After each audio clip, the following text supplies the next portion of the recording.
भगवान की कृपा हो तो ईगो बड़ा होता है, उनकी कृपा हो तो कुछ नहीं होता है, समझ गए।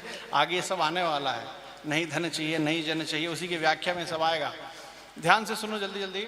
अब दास के पास टाइम भी नहीं है, आधे घंटे और टाइम है, आधे घंटे और झेल लो दास को। आगे बढ़ते हैं।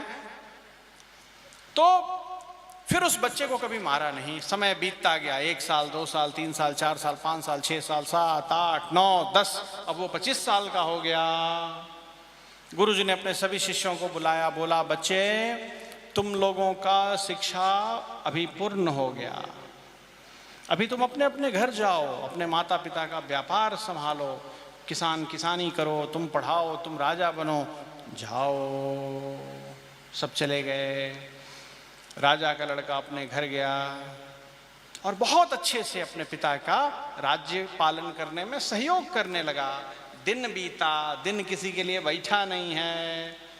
उसके पिताजी भी बूढ़े हो गए और उधर गुरुजी भी थोड़े साल में बूढ़े तो थे ही बेचारे, और बूढ़े हो गए और वृद्ध हो गए।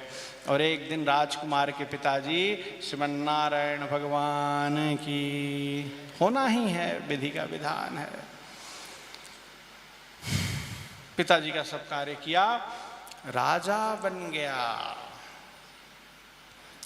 सब लोग राजा का मुंह देखते हैं। राजा पहला वाक्य क्या बोलेगा, समझ गया ना। ऐसे तो हजारों लाखों वाक्य बोलता है अपने जीवन में, लेकिन पहला वाक्य क्या बोलेगा, पहला दरबार से ऑर्डर क्या आएगा। सबका ध्यान एकदम कॉन्सेंट्रेट था उसके ऊपर।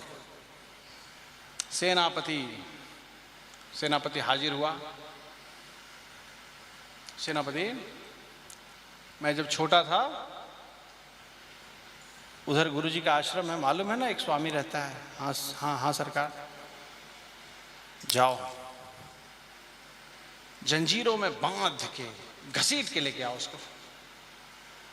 गया सेनापति। क्या देखा, बोलने की जरूरत नहीं, स्वामी जी आश्रम के द्वार पे खड़े थे। वहां आके साष्टांग किया। राजा के जमाने से उनसे मिलता था। चुपचाप खड़ा हो गया, कह नहीं पा रहा था। स्वामी जी ने कहा, बालक संकोच मत करो, मुझे बांध के मंगवाया है ना मेरे शिष्य ने। वो तो रोने लगा, आपको कैसे पता।